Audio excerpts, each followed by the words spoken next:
All right. Good morning, everybody, and welcome.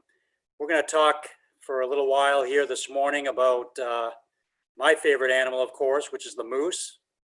And we're going to talk about moose and winter tick and a few other things. Of course, my name is Lee Kantar. I work as the state moose biologist for the Maine Department of Inland Fisheries and Wildlife. And also on this recording with me today is going to be one of my colleagues, Nick Bartholomew, who has worked as a wildlife technician on the Moose Project with me. And at the end of this talk, maybe in a half hour or so, we're going to open up to questions. And Nick's going to help me with that and ask some of the questions that you folks who are tuning in will give me. And I'll do the best to provide some answers for all of you. So again, welcome, and it's a beautiful day in Maine, and we're real excited about the Moose Lottery and getting that started this afternoon, and certainly wish everybody good luck with that as well. So we're going to cover as best we can a few important topics to get us tuned in and excited about moose. So we're going to talk about the status of moose in Maine. We're going to talk about how we collect information, how the department collects information on moose. And lastly, we'll talk about the winter tick, what the winter tick is, and what its impact on moose is. So as everybody knows, moose are really the icon of the North Woods. And here living in Maine, hey, there's no better place for moose than the state of Maine. And we have all kinds of opportunities for seeing moose and taking photographs of moose. And we have one of the biggest moose hunts in the lower 48. And it's a great event. And it looks like it's going to be another great year. So why do we love moose? I mean, you know, whether you have a chance to go and see a big bull moose in the water, or as things start to get cold again in the fall, which I'm always looking forward to, moose are just a majestic icon of this state. And so let's talk about the fact that, you know, the department looks at moose as a public resource. We try to do everything we can for the conservation of moose and the enjoyment of moose by all Mainers. You know, moose are appreciated for lots of things. Obviously, we're able to provide hunting opportunity and viewing opportunity, but you know, there's also some negative impacts by moose. Certainly, moose collisions are something that the Department of Fish and Wildlife deals with, as well as Department of Transportation, and we try to deal with that and mitigate to reduce the number of vehicle collisions. And moose can sometimes have an impact on some of the commercial forest lands as well that we deal with and try to manage for as well. But we try to balance all the interests of all Mainers with all the different viewpoints and perspectives on moose and all of the value that they provide to many people in the state. So the interesting thing about moose is that the 1970s doesn't feel like that long ago, but there was a little insect that came and invaded the North Maine woods that affected the mature forest. And that was called the spruce budworm. And that impacted the forest in such a manner that we lost a lot of mature trees. The amount of timber harvesting increased quite a bit to salvage wood. And it really created a moment in time where food for moose increased so much that moose really started an unprecedented increase into the 80s and 90s. And so back in those decades, and even today, we have high adult moose survival. So our adult cows and bulls, once they get to be about 2 years of age, have a real high survival rate every year. And that's because they don't have any predators on adult moose in the state of Maine. There's plenty of food still with our commercial forest lands. And our moose hunt, even at 3,000 permits, is really a very, very conservative harvest and does not impact the change in moose populations over time. And a lot of people don't know this, but more than half of the state of Maine, close to 16,000 square miles of the state of Maine, is prime moose habitat. And really, we're talking about western Maine, central and northern Maine, and parts of down east Maine where we have large commercial forestry operations. That's a lot of moose country. So how else have things changed over the last 50, 40 years since our moose hunt started in 1980? Well, we know the habitat for moose is always changing. And in some ways, that's really a good thing because it creates food in some areas as food in other areas grows up to a point where it's not as good for moose anymore. One of the things that's happened in the last several decades as well, though, is that our climate has started to change. Our winters have gotten shorter, and we're going to talk more about that. But we've had unchecked moose growth from the 1970s, 80s, and 90s, and we probably hit the highest level of moose in the state of Maine right around 1999, 2000, where we had the most moose in the state. And then we started to have a slow decline, even though there's plenty of food out there. But one of the things that's been happening over the last 20 years is that we've seen more young moose before the age of 1 dying.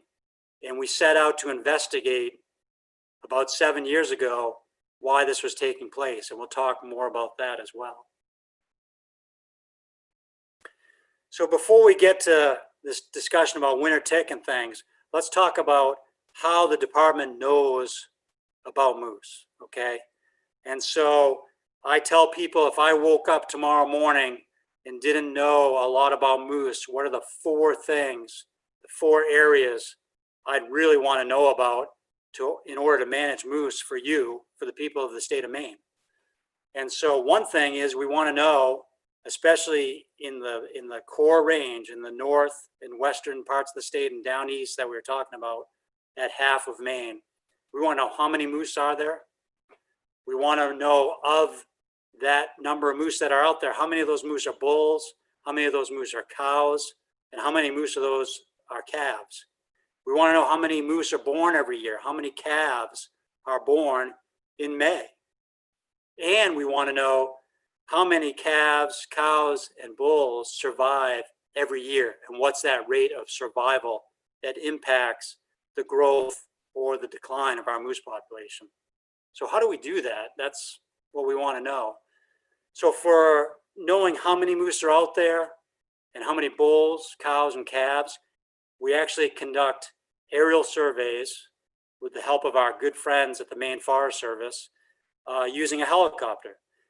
And the nice thing about flying in a helicopter on a good day when it's not snowing or too windy is that we're flying just above the treetops. So we fly 200 feet above the ground. And at 200 feet above ground, I can see white snowshoe hares running on snow. So do you think I can see a moose pretty good?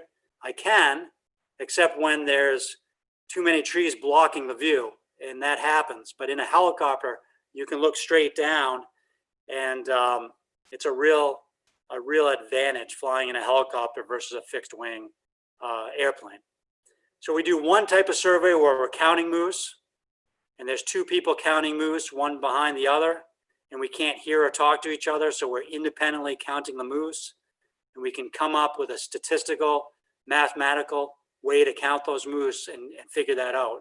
We do a totally separate survey on another day in some of those same areas where we sex and age moose, meaning we look at over 100 to 150 moose in a couple of hours, and we determine how many of those moose we see are adult bulls, how many are cows, and how many are calves. And that may sound easy, but remember, come December into January, as winter goes on, which is the best time for doing our surveys, when moose drop their antlers from 500 feet above ground, you got to drop down even closer to make sure you can figure out a cow and a bull. And there's lots of very different ways and characteristics that bulls have versus cows that we can also talk about sometime, that allows us to differentiate these things very easily from a helicopter, as well as looking at the small size of a calf in the way a calf and a cow behave when you're looking at them from 200-300 feet above ground. So that's a great way of us seeing the country. We've been flying these aerial surveys for 10 years, and we've covered thousands of miles and counted thousands of moose. So it gets pretty exciting, but it's just one element of how we figure out the number of moose out there. Now, when we talk about reproduction in moose, we're really talking about not only how many calves are dropped in May in this time of year, but we're also talking about our adult cows and how productive they are, because not every cow has a calf every year. A cow has to get to be a certain weight. She has to be heavy enough to actually be bred during the fall rut. And that's usually about the age of 2 in Maine, sometimes not even until she's 3 years old. Now, if you compare that to a white-tailed deer, there's many deer that are born and even their first year, there's some that get bred, but certainly as a yearling, deer can get, most yearling deer get bred. That's just not the case with moose. And so that means a moose population can grow very slowly. So we're concerned about that. We think about the age of all of our cows out there and how many cows are calving. The other thing is a cow doesn't have a calf every single year. And it's very few cows in this day and age in 2020. There's very few cows that actually have twins compared to 40 years ago, where the number of cows that had twins was way higher. Okay. And we'll talk a little bit about that. So we get at this information. One is when we're doing aerial surveys in the wintertime, we're counting the number of cows with calves and also just the number of cows that don't have calves. So we can get a good number on that. In the summertime, people like Nick, who's on this call with me, walk in on our moose that we have collars on, radio collars, and we sneak in on those moose to determine if they have a calf with them or not. And we do this multiple times for each cow over the course of the summertime, over 12 weeks to look at that. Now, also during the fall hunt, we have a late season October hunt where we harvest a cow. And hopefully all hunters who are successful hunting a cow are able to provide us, and we ask them to provide ovaries. And if you look on my slideshow here in this little corner here, that's one ovary. All moose have 2 ovaries. And we ask for hunters to bring those in because those little ovaries in the cow provide us with so much information about how productive our cows are. They tell us about twinning rates. When we combine that information with how old the cow was that was harvested and how much that cow weighs, it tells us a huge amount of information about how healthy our cows are. So that's really important. And for all you hunters out there who listen to this and get a cow permit, you know what we expect of you, right? No excuses. So let's move into our current study. Let's talk about this for a little bit. So back in 2014, we partnered with the University of New Hampshire and New Hampshire Fish and Game, and we started capturing, using a helicopter and a net gun, adult cows and calves. And we did this with the hope that we'd continue for 5 years. And believe it or not, we've been doing this now 7 years, and we've captured and put GPS collars on over 600 moose, which is one of the largest studies with radio collars of moose in North America. And these collars that are put on the moose, and unfortunately you can see this is a moose that died and it's got a radio collar on it. So the radio collars will transmit a signal all day and give us 2 locations with a GPS point every day that I can see on a map. And if a moose dies, it sends me a message that says there's a mortality, and I can go up into the north woods by truck, snowmobile, and snowshoe and get to this moose, take it apart, and find out hopefully what the cause of death is. We've been doing that for 7 years, and building quite a lot of knowledge and information about Maine moose, adult survival, and about mortality and causes of those mortalities. So it's been a phenomenal research project, and that was done in District 8, which is in the western part of the state, in the Jackman, Greenville, Forks area, and we've done that in 5 years up in District 2, which is the area west of Portage, north of Reality Road, and borders New Brunswick to the north and the Allagash waterway to the west. We've done that for 5 years. And then this year we added another 60 calf collars in District 4, which is in the Baker Lake country and Telos area, west of the Allagash waterway to the Quebec border. So we put out quite a few collars this year as well, and really learning and understanding more about calves in District 4. Of course, when all of you folks are out there who are anxious about today's lottery and getting picked for the moose lottery like I am, when a moose comes in that's been harvested, we get all kinds of information from you and the moose as well. I didn't put in here, we do a winter tick count, of course, but we have 40 years of information on collecting the moose teeth, which tells us about the age structure of our bulls and the age structure of our cows, which is really good information. It gives us information on survival rates from those teeth. But it's great because it tells us the number of mature bulls that are out there on the landscape over time. And it's just a wealth of information. And of course, you, the moose hunter, majority of you get to see how old your moose was, which is always interesting. And you get to see that if you know what your antler spread was, and of course most people do, and the weight of your moose as well. Now the weight of the moose, it's not a requirement and never has been to weigh that moose at the check station. And of course we encourage people to get off the beaten track when they hunt moose, get away from vehicles, get away from roads, and you can cut up your moose. That's a whole nother story for another day, but you're not required to weigh the moose. But bringing in a tooth, a canine tooth for aging is really good. And of course, we get your moose registered and we get all kinds of information as well on antler spreads, success rates, location of harvest, et cetera, et cetera. So that's all good stuff. We always appreciate that information from our moose hunters. So let's talk a little bit about winter tick.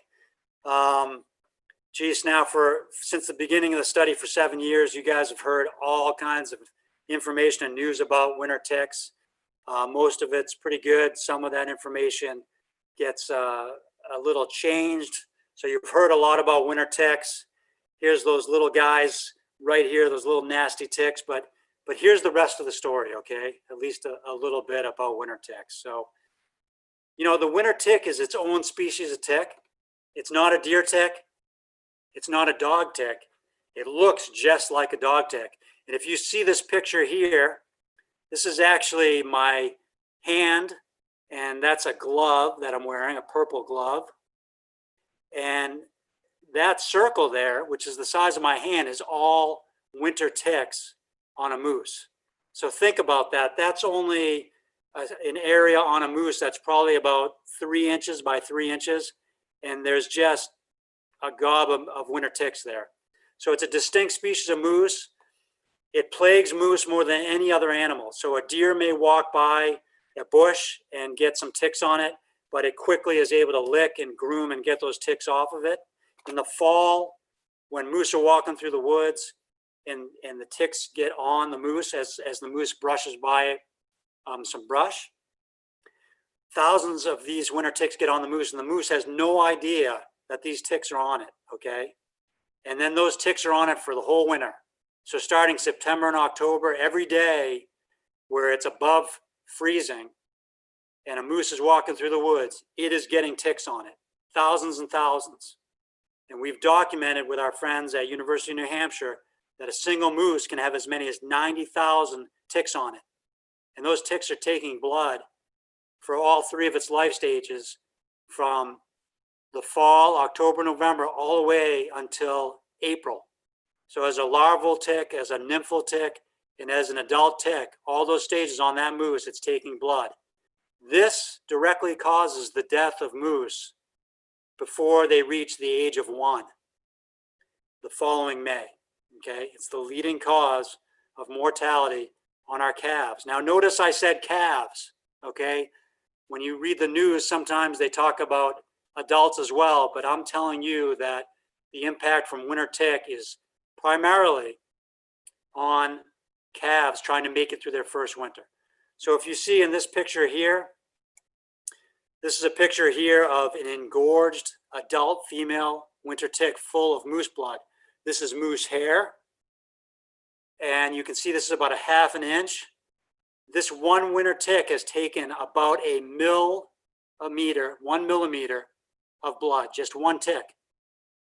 So when these ticks are feeding on the moose, they're taking so much blood from a moose that the moose cannot produce enough blood to replenish its supply during that period of time, which can cause anemia. And if this is happening to you and you're a moose trying to walk around in March and April at the tail end of winter, and you're a calf moose has very little body fat going in and trying to get through the first winter. And so it's being fed on by ticks, and it can't replace the blood fast enough. And as you can imagine, with a winter diet has very little protein to build blood supply. And you're certainly not going to gain any fat in the spring, in the Maine spring, right? So these calves are not only losing blood from all these ticks, but they're losing their body weight. And in fact, a calf that we capture in January that weighs 400 pounds, in the short span of from January to March or April, that same calf moose, which is getting close to being a year old now, will have lost over 100 pounds. From 20 to 30% of its body weight, it will lose from winter ticks in that short period of time. That's what will cause the animal's death. So as you can imagine, in our study with over 600 moose collared over 7 years, looking at how many animals live and how many die each year, we get a good idea of the percent of animals that survive, the percent of animals we lose, both adults and calves. And so, as I mentioned before, our adult survival is very, very high. In some years, we lose very few cows, even with winter ticks.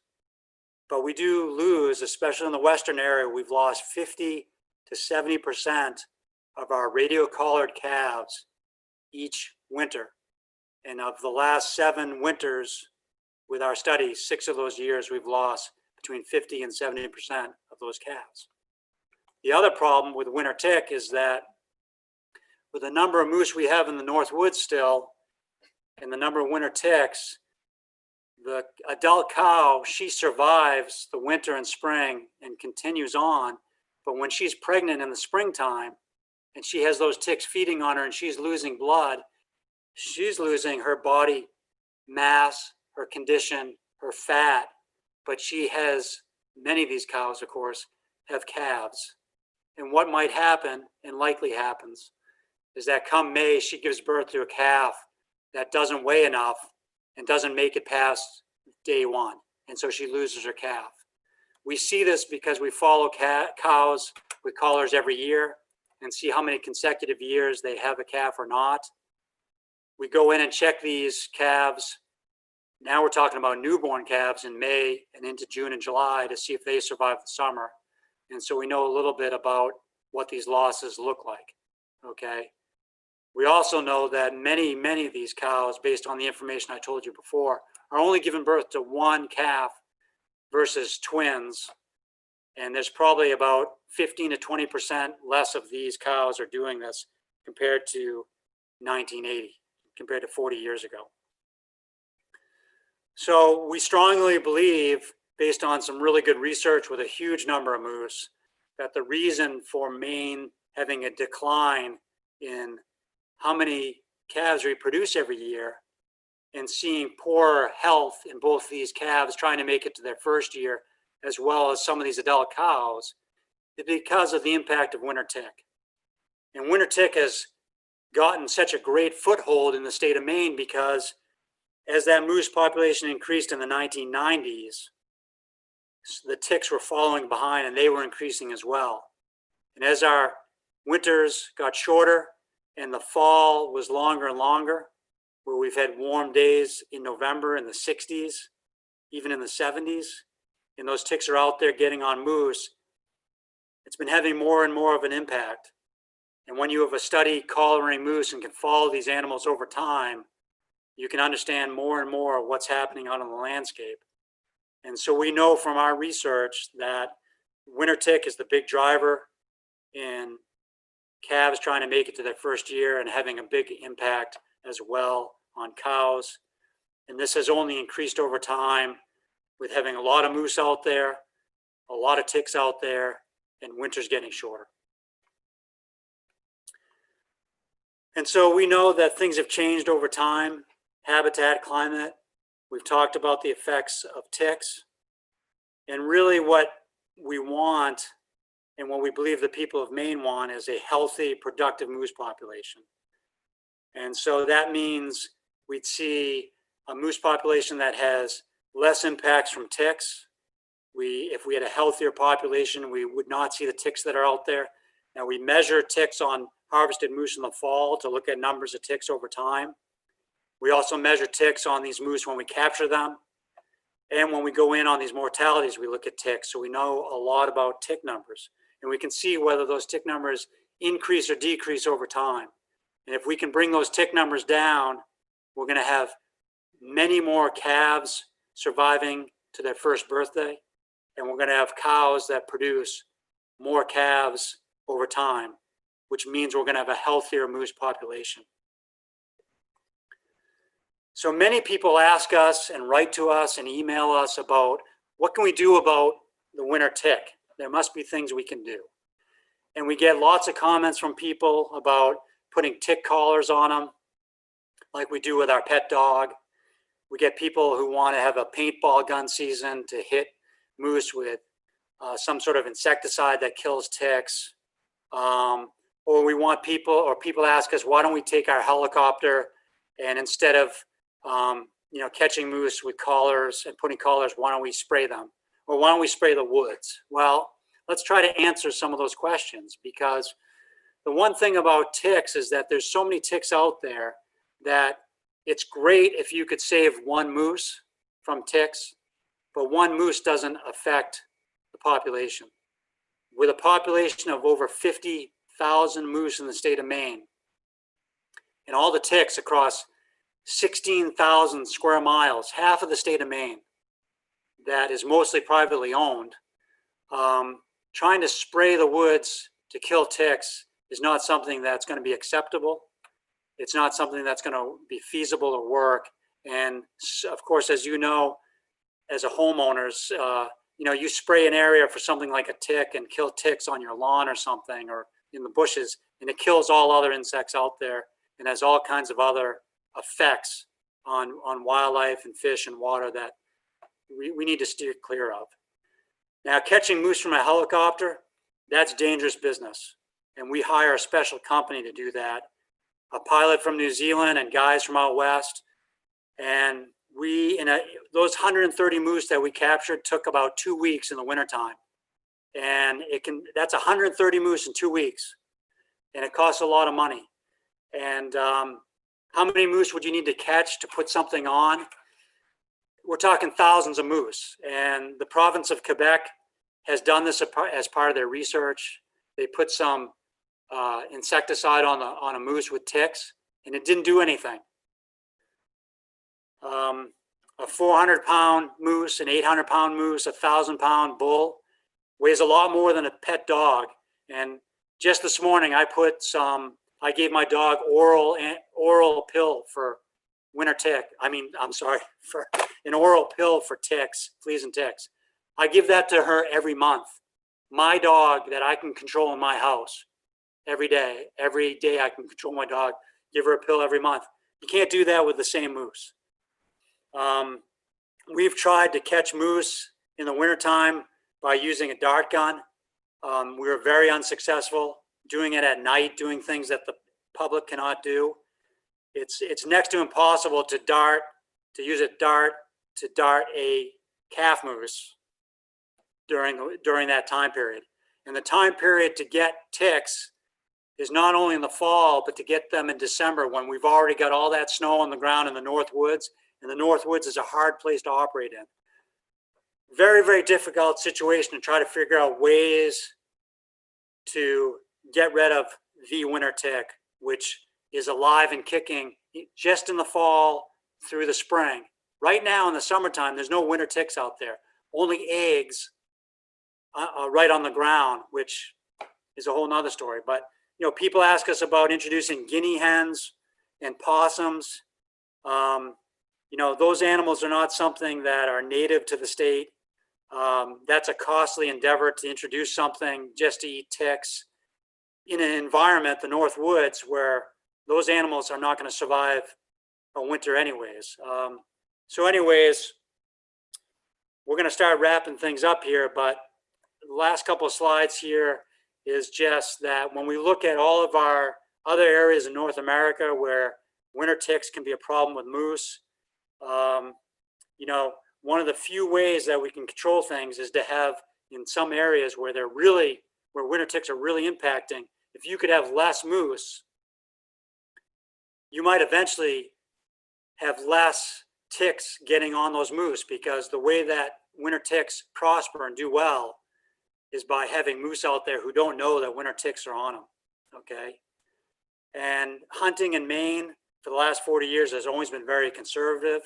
We know that cow harvest is a very important strategy for maintaining the moose population, and it can be used as a tool to reduce moose numbers, which we currently don't harvest enough to do that with. But you can't have a moose management system where you're only harvesting bull moose, because that can create problems for the population as well. And the fact is that with all the surveys that we do and aerial flights, we have moose densities in the far northern part of Maine. That's way up here on my slide, that still have some pretty high moose numbers despite winter tick impacts that we could do a better job of protecting. And so one of the things we're going to toss out there and get some public consultation and information with is the idea of taking one of our units, which is District 4, taking half of that unit, the western half that borders Quebec, which is a very remote area, and try to reduce the current moose numbers on a small part of the range, only 6% of the core range in the state of Maine, to try to scientifically look at if we can increase the moose hunt and the moose numbers and bring that moose population down. Can we indeed break the tick cycle? And the only way to do that is to experimentally or adaptively do that and learn from that to better help the moose population in the state of Maine, make it a healthier population where our cows are producing more young every year at a younger age, and calves are not suffering a long, protracted, and horrible death by winter tick. And so we'll look at doing that and proposing that in the coming year. So the Great Maine Moose Hunt is going to be on. Today is going to be the lottery. Moose hunting is a sustainable endeavor. It's a great, great opportunity for Mainers to hunt and harvest a great animal that provides thousands of pounds of organic meat to the lucky people who get to hunt a moose. It's a fantastic family tradition for the state. It's in our heritage. It's in our blood. We love it. And we're going to be really excited about presenting the lottery and drawing names this afternoon. And so we'll look forward to that. Just a couple of slides here, some trivia for you folks out there. The oldest bull ever taken in Maine was 15 years old. The oldest cow was 18. Moose don't live a lot longer than that. That's pretty impressive. The biggest spread of a mature bull was 70 inches, okay? That is almost 6 feet. Can you imagine that, seeing that spread? Just an incredible bull. The heaviest bull was taken way back in 1982, that was actually the second year of our moose hunt because we didn't have one in 1981. The hunt started in 1980. And a young 17-year-old man named Sterling Waterman took that bull up in Masardis that was dressed out at 1,330 pounds. That's amazing. Nothing's come close since then. Every year we get several moose that are over 1,000 pounds dressed. And as recently as 2010, over in Mars Hill, we had a 905-pound dressed cow harvested, and we verified that. We usually don't see a harvested cow that's dressed out over 700 pounds. So that's a huge cow. So there's a little trivia for you. And with that, we're going to take some questions here. We hope you have some questions, and I'll do the best I can to answer that for a few minutes. So thank you all for listening, and I appreciate everybody tuning in and your interest for the conservation of moose in the state of Maine. All right, Lee. So question from John. He would like to know if you could speak about how ovaries should be handled and stored in the field and on the way to the tagging station. Wow, that's an awesome question. So John asked about ovaries. So, that's something that's taken during the cow hunt late in October. And we have some really good videos that you can link to as well on our website. We did a professional video on a traditional gutting method, as well as a gutless method for taking apart a moose more easily in the woods, including how to take the ovaries and identify them. And of course, there's two of those. Really, if you take those ovaries out of the moose, you can put them in a plastic baggie and anything that will contain them, and bring them to the check station. And at the check stations in the north, where we have a cow hunt, management districts 1 through 6, most of those stations have what we call formalin, in a little bottle of formalin that we're able to put the ovaries in to preserve them. And then those are sent down to me here, eventually in Bangor, and I work through those. Nick, did he ask about something else about that? Did I miss that? No, I think you covered that pretty good. And then a question from Clifford. Can moose contract black tongue, which is EHD? Did you say Clifford? Yes. Is the guy's name? That's a good question. Black tongue, he's talking about epizootic hemorrhagic disease, which is something they see down south. It's probably possible that a moose can contract that. The thing is that's a disease that is from a midge, a biting midge, that's usually associated in the western part of the United States and the south. And it usually turns out to occur when there's really drought years, and you get a lot of deer that are trying to find a source to drink out of. And so they all head to, a small pool or pond someplace where they get bit by these midges and they can contract this disease. We have not seen that in the Northeast. I know that there's a disease cooperative out of Georgia that tracks hemorrhagic disease pretty closely and watches that across the eastern seaboard, and we just haven't seen it here. So one part of the question is, can a moose contract it? Maybe it can. I'm not sure, because we just don't have that in the Northeast. So it's something that's very, very unlikely here in Maine. All right. And a question from Richard. How many permits does the department hope to issue in the adaptive unit in Zone 4? That's a great question too. So for Richard, we don't know yet, because right now what we do within the department is we put together a proposal that we want to bring out to all of what we call our stakeholders. So all the interested parties, and that includes the general public. And so before we actually come up with the number of permits that we would issue and how that would unfold and how that would look, we want to make sure that we check with all of our partners. Those include landowners, commercial landowners, the sportsmen and women of Maine, and the general public, and make sure that we're kind of on the same page about that. But, I can tell you that it would primarily be an increase in that part with cow permits. And we'll see what that looks like once we bring that out to the public in some different settings as well. Awesome. And then a follow-up from Richard. Would those permits be a mix of cow and bulls or just cows? I think what we do right now, so really what we would do is split that management unit, and I bet Richard's pretty familiar with it, is about 2,000 square miles. And I do know right now that we've divided that unit in half as a proposal.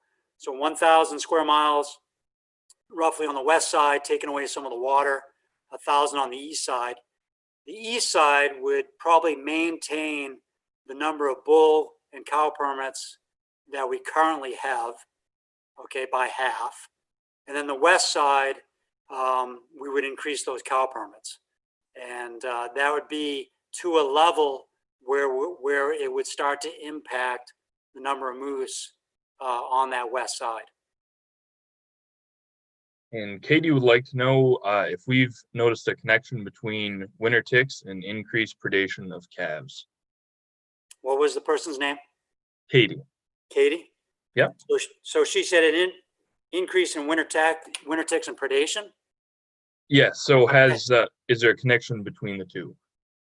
Well, first of all, when you talk about predation, are we talking about predation in the spring, or are we talking about in the summer? And so I'm going to go ahead and answer that question, which is when we talk about winter tick and impacting moose and calves, we're talking about calves that we catch in January, which are roughly 7-8 month old calves. And those calves, by the time they hit March and April, 10, 11 months old, when those animals die, there's no predation. Those animals, and we've looked at a lot of them in the 7 years, are dying from the impacts of winter tick. And nothing is touching them when they die because there's very little. Most of these calves, when we find them with the GPS collars, have no external injury. If a moose calf dies in the woods and there's no external injury, blood coming out, it takes a while for something to find it, unless it's just lucky. So usually what happens is a calf is laying out there and dies. This is a 10-month-old, 11-month-old. And what happens is usually a raven comes, maybe an eagle, and will peck out the eye and eat the eye. That's what happens in the woods. And then it starts to smell, and then other animals will come, whether that's a coyote or a lynx or some sort of a weasel like an ermine or fisher we've seen. This time of year, if it's late in the season, bears, when they come out of their dens, will also scavenge any moose that dies as well. Now, when you talk about predation, that would happen right now in the first 3 weeks of life when we have new calves being born, which starts around May 15th. And actually, as it turns out, with our study of all the calves that are born that we watch and see, the first 3 weeks of life is the most perilous. And you don't know what happens on day one when that calf is born. And these calves that are born, which are underweight, are going to die no matter what. Some get picked off by bears if bears are out and about. Others will just die, and we've found those because they're malnutritioned or underweight because of the cow itself. Once they make it through the first 3 weeks of life, they're really good to go and have a pretty high survival rate until they're that winter and dealing with winter ticks. All right, another question here. Are there any current concerns about CWD in moose in Maine? Well, so right now, Maine does not have CWD. And we always have concerns about something like this. So CWD, chronic wasting disease, is a disease that affects deer and moose, and also, which we don't have elk or caribou, but affects them as well. It's really been a disease that's been out west. But last year, the province of Quebec had some captive deer that got chronic wasting disease. And what's worrisome about chronic wasting disease is that there's no cure for it, and that if an animal gets chronic wasting disease, it will die eventually from that disease.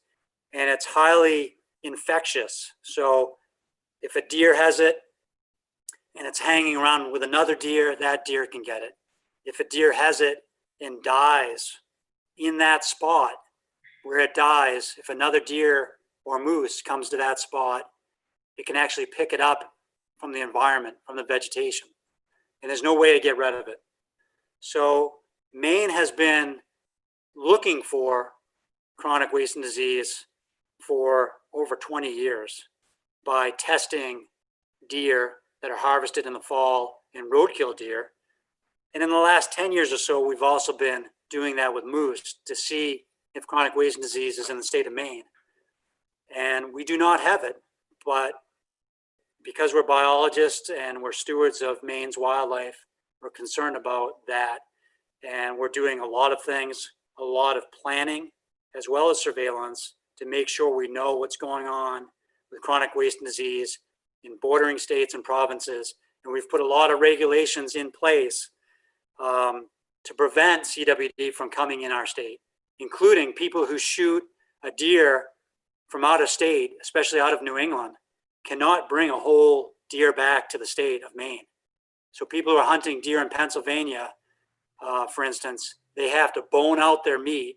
They cannot bring any deer back that has any tissue that could contain the prions that cause chronic wasting disease.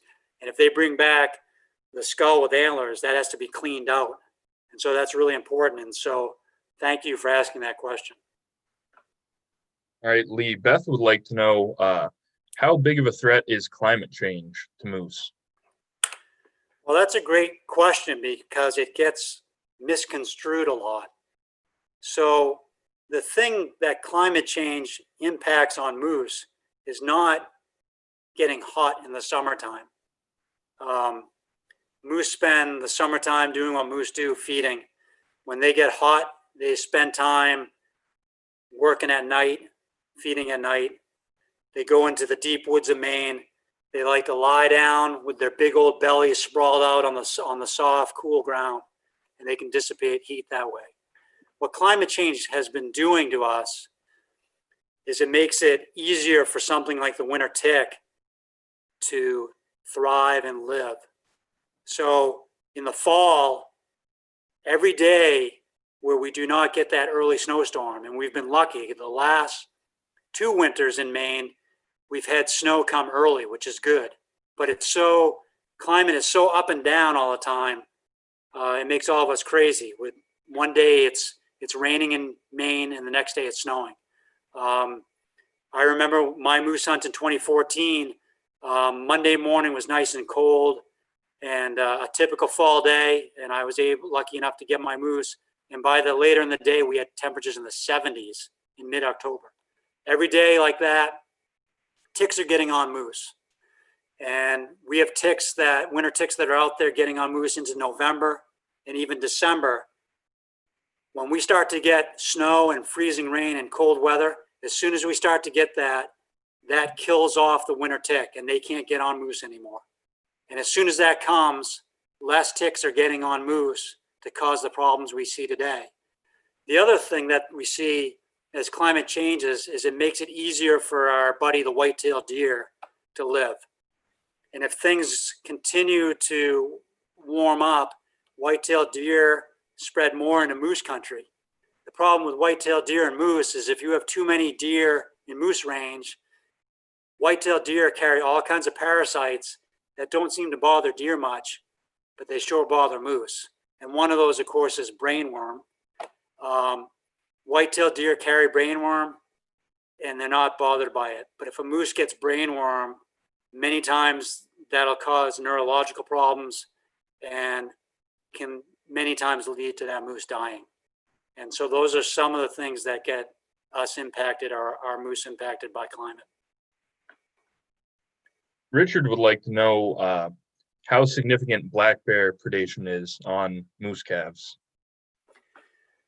Well, people talk about black bears a lot. And, 10 years ago, we might have said something a little different than what we know today with all the time we spend in the woods over the last 7 years and walking in on these calves that are alive right now, where I have 4 guys doing this today, and also going in on our spring mortalities as well. And what I can tell him is that certainly when bears come out of hibernation, if they're lucky enough to find a dead animal, they're going to scavenge that animal.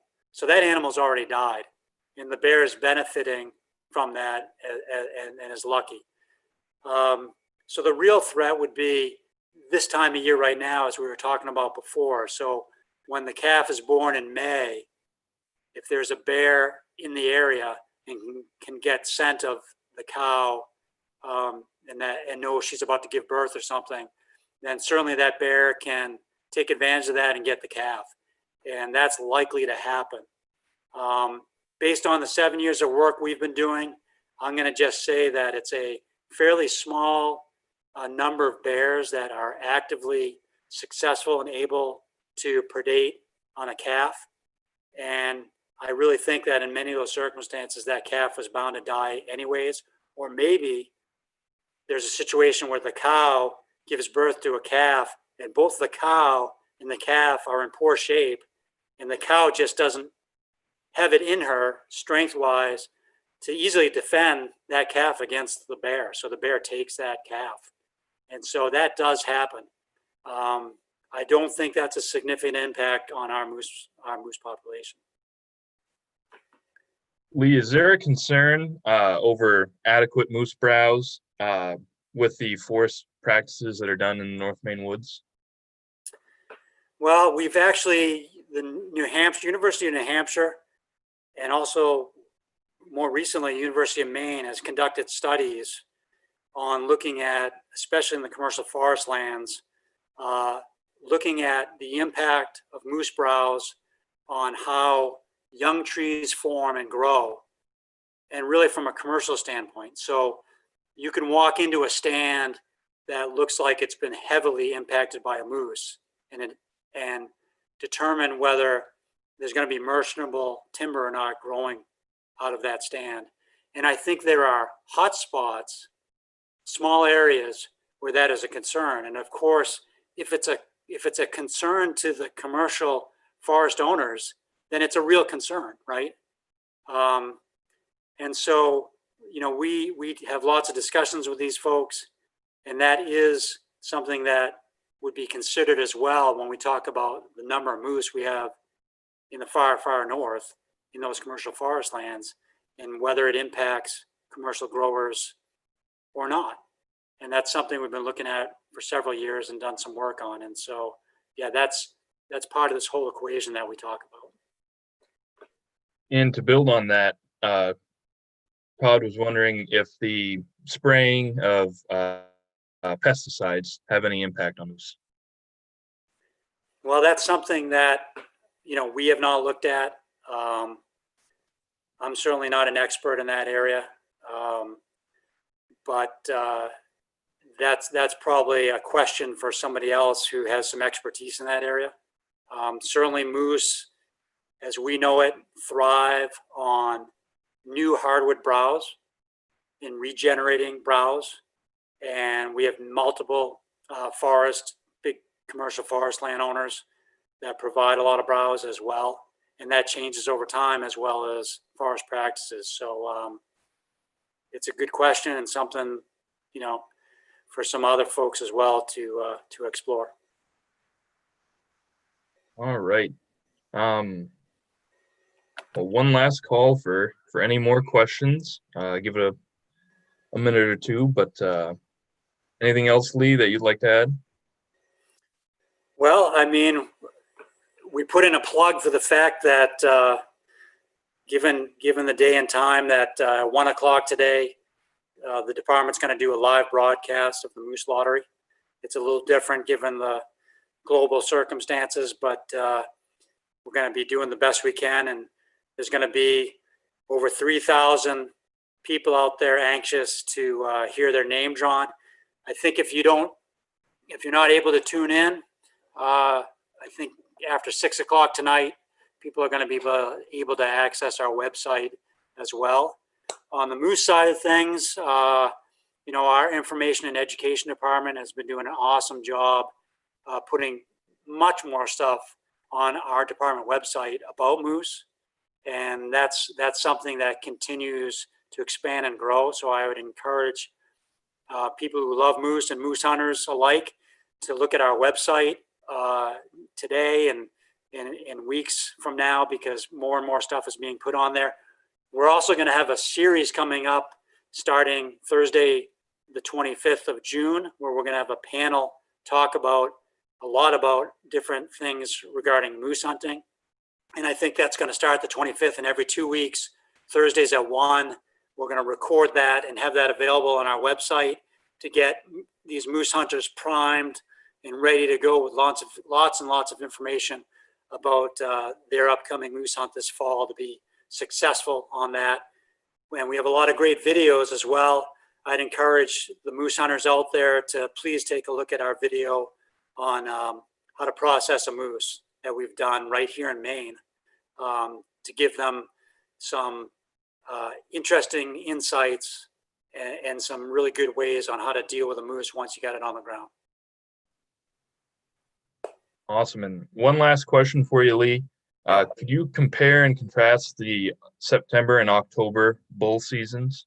Yeah, that's great, because that tends to be an ongoing debate with folks as to which one is better, if there's such a thing. So there's advantages to both seasons. So in the September season, we've been trying to open up a few more districts, and we're still working on that, because the way the September season runs, which is bull only, is it's designed to be focused around the rut. So that's a point in time where the person who wants to call a bull has the best opportunity to do that. So September, it's a beautiful time to be in the state of Maine, and hopefully we get typical September winter where it cools down, beautiful fall foliage, but it's really about being able to call in a rutting moose. Now, depending on when the October season falls, and we're working on that as well to make September and October seasons more predictable and not have 2 weeks in between the seasons. Many people argue, so to speak, that October is a great season. And I agree as well, because the leaves are starting to come off the trees, better visibility. Moose are still receptive to calling, even into mid-October, because you got to remember that although the height of the rut, when most cows are coming into estrus, when they're coming into heat and are receptive to bulls, while that's coming in at the end of September, beginning of October, bulls are still looking for cows, and cows are still coming into heat into October. And so you can still call a bull. Now in October, it may be, and all the turkey hunters out here know this, that the later it gets in October, it's harder to bring that bull to you if it's with a cow, but you're going to work harder at that, right? And you're going to look for your moose sign. And so there's a great opportunity in October as well to get into good moose habitat, look for rutting sign, rutting pits, pellet groups, areas that have been browsed, areas that have been torn up, listen for cows, and be successful. And of course, October gives people the opportunity to hunt for what we call partridge in Maine. And that's got to be a great benefit as well, and something that moose hunters and moose hunting parties look forward to. Awesome. Thank you. That looks about all that's it for questions, Lee, if you want to wrap up. That's great. Well, again, one last time, I really appreciate all of you folks asking some absolutely fantastic questions. Hope we answered some of those questions. I wish everybody the best of luck out there, and have a safe summer, and we'll see you in the woods.